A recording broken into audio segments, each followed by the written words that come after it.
Mga text link at advisories na mula mismo sa legal na e-wallet providers nagkalat, pero scam ang nilalaman. Ang modus na yan, nabiktima na naman ang marami nating kababayan. Paano nga ba makakaiwas na maguyo at ang babala sa ganitong modus? Inyo pong tutukan. Aabot sa 4 milyong Pinoy ang nakarehistro sa mga e-wallet accounts sa bansa nito lamang taong 2023. Halos 50% ang itinaas ito kumpara noong 2022. Ibig sabihin, karamihan sa mga Pilipino, ginagamit ang platform na ito para maayos sa kanilang mga transaksyon online.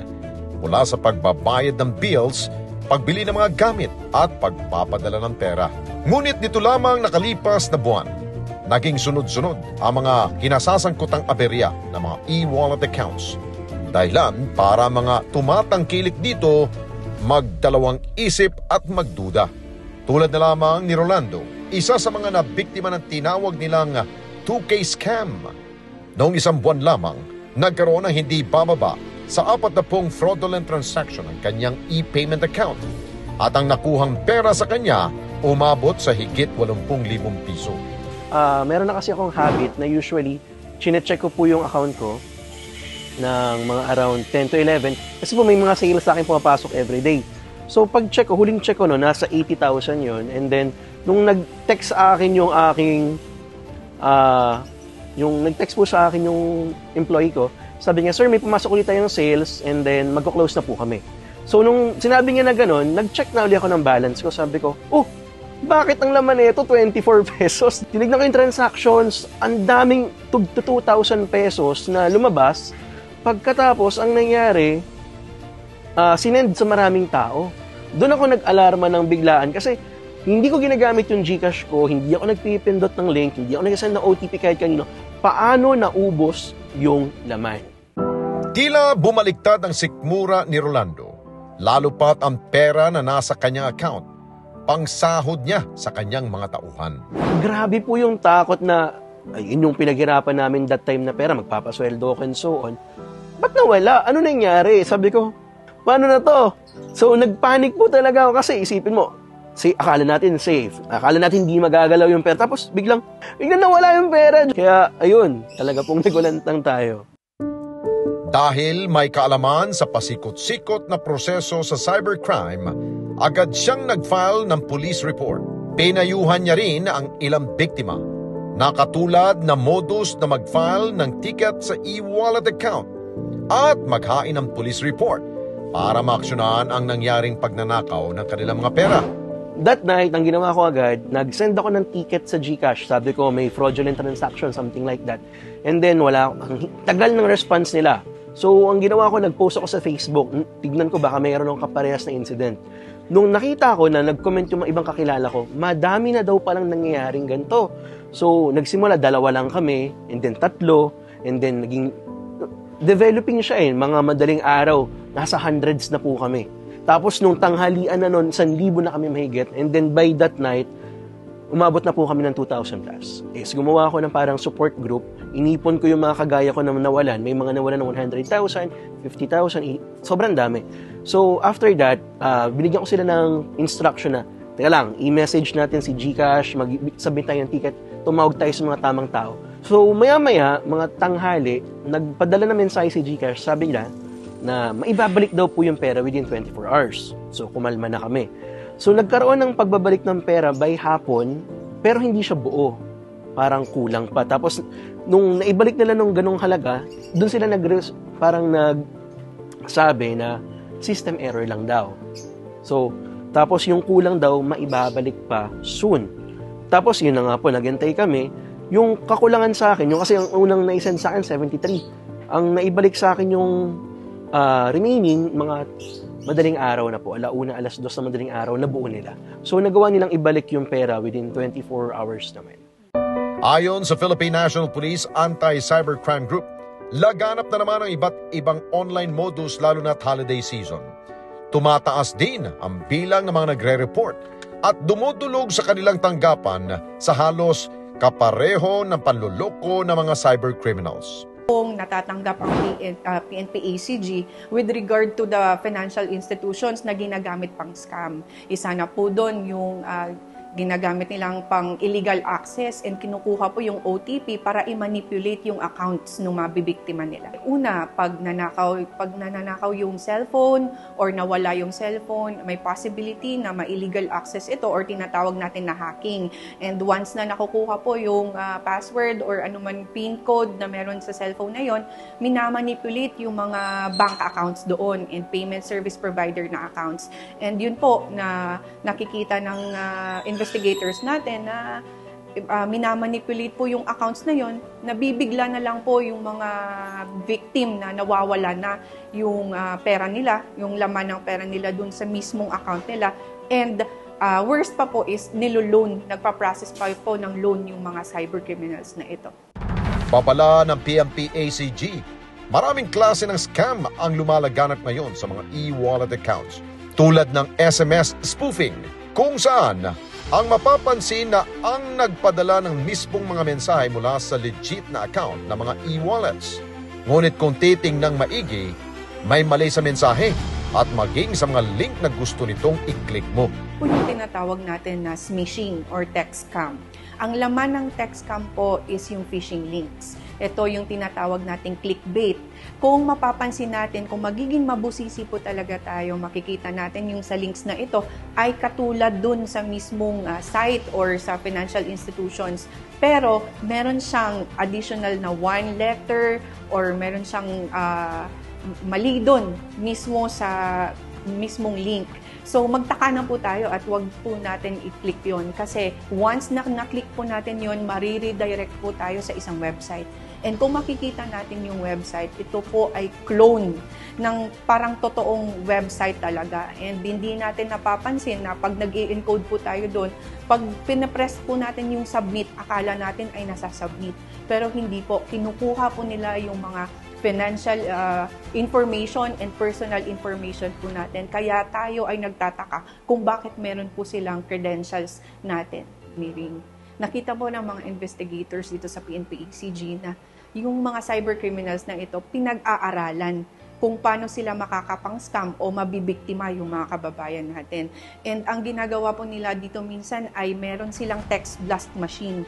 Kung saan dito sa machine na to ay meron mga nilalagay sila na SIM cards. And they will just encode a series of numbers. For example, 0917 and then the rest will be series of numbers or 1,000 to 2,000. And then kung nasama doon yung number mo, you will be receiving those messages.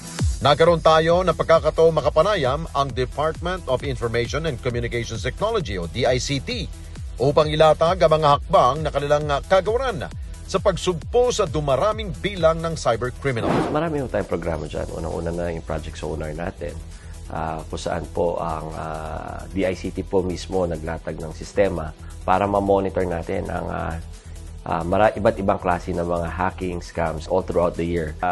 Doon sa tayo nung tinatawag nating NCSP or National Cybersecurity Plan for 2023 to 2028 po. Naglalayo po ito sa amin sa executive branch and part ng gobyerno po na paigtingin ho yung cybersecurity capabilities and cybersecurity posturing of our nation po. Naglulunsad din ho tayo ng iba't ibang mga awareness week. I think last October was our cybersecurity month po. Kung saan po nag-conduct tayo ng mga trainings, nag-conduct po tayo for government officials and private individuals po. Pagdating ho doon sa mga cybersecurity capabilities ho natin para tugunan itong mga problema to. Batid nilang marami pang dapat gawin ng kanilang kagawaran. Pero tiwala silang mas mapapaintindi sa karamihan ang kahalagahan ng pagiging maalam sa teknolohiya sa panahon ngayon. Nagko-conduct na ho tayo ng mga regional trainings tsaka mga regional roadshows ho natin kung saan parte ng roadshow is yung Cybersecurity Bureau ho natin kung saan ho yung mga kababayan natin, lalo na ho yung mga kabataan, we make them aware of what's happening and how to prevent and how to counteract what's happening right now. Isa ho sa pinakamalaking challenge natin yung ating mga mas nakakatanda ho sa atin, lalong-lalo na yung nagiging tech-adverse ho sila. Kasi ho, sa panahon na to, we really have to practice cybersecurity hygiene. yung mga senior student natin, gusto nila yung mga passwords na madali nila matandaan. Ang nangyayari pag nagkaroon ng phishing expedition, nakukuha yung mga information nila, ang mga passwords nila, base doon sa impormasyon na yun, birthday nila, pangalan ng anak nila, pangalan ng asawa nila, yun yung nagiging password, so madali hong hulaan. So again, yeah, it's really a challenge at kaya parati natin silang pinapakiusapan na maging bukas sa posibilidad at saka sa mga pagbabago ng ating panahon. Again, one of the challenges also, not only with passwords, is yung pag-a-adapt po nila ng mga multi-factor authentication po nila. Yung yung paano ba itong OTP na to, ano ba itong mga, yung mga biometrics na to. Yung iba nga they go to such extents as yung baka makuha yung pagkatao nila when it comes to biometrics. So, these are the things na kailangan natin na, it's a challenge but we have to overcome these challenges po. Paalala ng dalawang kagawaran, hindi makalulusot ang mga manloloko kung alam natin ang pasikot-sikot na kanilang modus. Sa mga teksto, pinagbawal na yung pagkakabit ng links. So pag halimbawa may link yan doon sa mismong text nyo, asahan nyo na scam yan. Ano yung na-experience natin dito sa ating bansa? Na-experience doon ng mga first world countries, ng mga advanced countries. So this problem is really borderless and it's really, ang term na ina-adapt natin ngayon is a whole of society approach. Hindi lang yung public sector, yung private sector, but also the entirety of the society na kailangan magkaroon tayo ng awareness, magkaroon tayo ng participation. Para naman kay Rolando, bagamat hanggang sa ngayon ay ginagamit pa rin niya ang nasabing mga e-wallet, mas maingat na rin siya ngayon. At hanggang maaari, hindi naglalagay ng malalaking halaga rito. Kung mawawala man doon 10 to 15K, mas okay kesa 90,000, 100,000. So, ginagamit pa rin namin siya with more safety siguro. Mas pag-iingat kami kasi convenient si GCash eh. Ginagamit siya ng bawat Pilipino almost na sobrang dami gumagamit. So, we added some safety na lang na kapag 10,000 na yung laman, lipat na. Payo niya sa mga tulad niyang dependent sa mga ganitong online applications, huwag maging kampante. Maliban sa pagsisigurong lahat ng safety features ay nasusunod, iba pa rin kung ang pera ay hawak mo talaga o di kaya'y agad na ilagay ito sa bangko. Mula nung nangyari yun, mostly parang nabawasan yung tiwala sa e-wallets. Tapos siguro mas okay sana sa banks na lang, at least sa banks nag-dispute pa eh. Nagpapalit ako ng MPIN every 3 months. Tapos naka-biometrics ako, hindi ako nag-open ng link, literal na hindi. Sobrang, takot ako na ma-hack kasi yung laman nun is malaki. Tapos, yung OTP and so on, hindi ako nag-send kani-kani. Sumusunod po talaga ako, lalo na po, cybercrime, nagtuturo po ako ng cybercrime kasi ako po ay criminology graduate at criminology professor. So, hindi pwedeng hindi ko po i-apply sa sarili ko yun. Very careful sa overall cybersecurity mo. Tapos pangatlo is, huwag mag-iwan ng sobrang laking pera. Kasi pag nawala yung malaking pera na yon, parang medyo hihinto yung mundo mo eh. Parang di ka makatulog and so on. Malaki kasi, pinaghirapan. So yun po yung mga natutunan ko doon sa nangyari. Hindi masamang sumabay sa patuloy na pagyabong ng ating teknolohiya at maging techie, sabi nga nila. Pero sa bilis ng mga pagbabagong ito, kadikit nito ang panganib at peligro sa ating buhay at kabuhayan. Kaya dapat mag-ingat, maging alerto at matalino sa bawat browse at click natin sa tinuturing nating cyberspace.